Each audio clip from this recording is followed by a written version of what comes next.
guys, today I have two book reviews for you. One I read through ebook and one an actual book. As you can see, I am wearing the same things I wore in my Merry Christmas video, and that's because I am recording this right after, because I just finished one of the books today, and I'll be in Singapore from December 26th to 29th, so I don't know when I'll be able to post this, probably December 30, 31, January, I don't know, so I might forget if I record it then. First book I'm going to review is Beautiful Creatures by Margaret Stohl and Camry Garcia. I loved this book. I have absolutely no complaints about it at all. I thought it was well written. I thought it was interesting. I thought it was really dark. I mean, I didn't really know what it was about when I bought it. I just thought it looked interesting, and I knew it was supernatural, and I like that genre a lot, and I like how people try to make it their own and differentiate themselves from all the other supernatural books that are already out there. This book totally did that. It is told by the point of view of the boy protagonist, which is not very common because most supernatural books are either told in third-person point of view or more commonly in the first-person point of view of the girl protagonist. So it wasn't whiny, it was very neutral all throughout, and it had really interesting characters. Most interesting character I thought was Macon Ravenwood. He's the type of guy you don't mess around with, and he is just formal and very intelligent, and he doesn't beat around the bush. He is what he is. He's not scared to say what he thinks, and don't get me wrong, he's not rude at all. He's actually a southern gentleman. I have a hard time explaining how he is because he's really just amazing as a character. I liked that this book was set in Gatling County in South Carolina. I thought it was cool that this book was set in the South because I don't know anything about American history at all. I was never immersed in that, so it was really nice knowing about all these wars that took place in the 1920s in the United States. So it was really interesting. This isn't really a bad thing, except that I thought the ending was kind of confusing. I was kind of confused on what actually happened.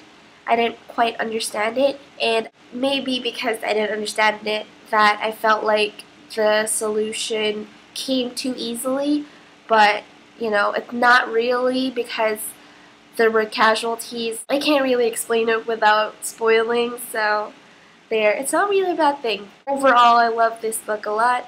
I am definitely excited to read Beautiful Darkness, which is the sequel to this book, and I already have it. The second book I'm going to review is The Iron Knight by Julie Kagawa. I read it on ebook, and I thought it was okay. I thought it was interesting, but it wasn't wow for me anymore, unlike the first book. I thought the first book was really awesome, and I really rated it high. But overall, I would say that the series kind of went downhill from the first book. I am really sad to say that because I absolutely love her characters except Megan.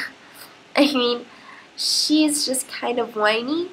But in the fourth book, in this book, she's a strong character now that she's a queen. It was kind of weird for me because it was told by Ash in his point of view. I'm already used to seeing everything in Megan's point of view, but thinking about it like in retrospect, I guess there's no other way Julie Kagawa would be able to explain Ash's side. What are the things he's gonna go through if she doesn't use his point of view for this book. I didn't like the cover of the book actually because I have always imagined Ash and Puck to look something else, and I thought that the covers, I mean their faces on the book, didn't really match the descriptions that Julie Kagawa had of them in the first 2 books. So this is where I'm going to spoil you. So if you haven't read the first 3 books, or you haven't read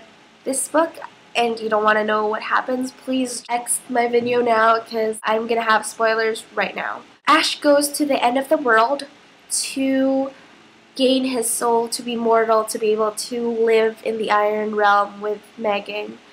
And I thought that the tests, the battles he had to go through, they weren't as hard as you would think they were. Because everyone who found out that they were going to the end of the world to gain his mortality would be like, oh no, that's really hard.